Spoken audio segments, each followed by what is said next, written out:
আন্তর্জাতিক মাতৃভাষা দিবস উদযাপনের লক্ষ্যে রাজধানীর বাইরে দেশ জুড়ে চলছে শেষ মুহূর্তের প্রস্তুতি।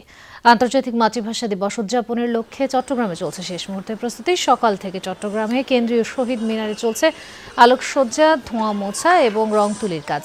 প্রথম প্রহরে ফুল দিয়ে শ্রদ্ধা জানাবেন বিভিন্ন রাজনৈতিক, সামাজিক ও সাংস্কৃতিক সংগঠনের পাশাপাশি জেলা প্রশাসনের কর্মকর্তারা। পরে প্রভাত ফেরি নিয়ে আসবেন বিভিন্ন শ্রেণী পেশার মানুষ। দিনটি ঘিরে কয়েক স্তরের নিরাপত্তা ব্যবস্থা নেওয়া হয়েছে বলে জানিয়েছেন প্রশাসনের কর্মকর্তারা। বিজলি কেবলসের স্কিন কোটেড ইনসুলেশন আগুন প্রতিরোধী। বিজলি কেবলস, নিরাপদ আজীবন।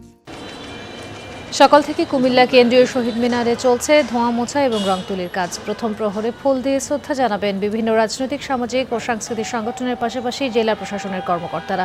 পরে প্রভাত ফেরি নিয়ে আসবেন বিভিন্ন শ্রেণী পেশার মানুষ। দিনটি ঘিরে কয়েক স্তরের নিরাপত্তা ব্যবস্থা নেওয়া হয়েছে বলে জানিয়েছেন প্রশাসনের কর্মকর্তারা। প্রতিবারের মতো এবারও আন্তর্জাতিক মাতৃভাষা দিবস উপলক্ষে জেলায় জেলায় বিভিন্ন কর্মসূচি নেওয়া হয়েছে। টিচারদের সাথে মূলত আসি, তো আমরা এখানে প্রতি বছরই এই কাজটা করি। ভাষা আন্দোলনের সময় কুমিল্লায় কি হয়েছিল বেশিরভাগ ছাত্রছাত্রী এ সম্পর্কে অবগত নয়। অবশ্যই তাদেরকে এই ইতিহাসটা জানা দরকার। শুধু ফেব্রুয়ারি মাসেই আনুষ্ঠানিকভাবে শহীদ মিনারের পরিচর্যাটা করা হয়। সারা বছর আসলে কেউ তেমন একটা পরিচর্যা করে না, তাই আমরা চাই যে সারা বছরই মানুষ এটার প্রতি একটু শ্রদ্ধা নিবেদন করুক।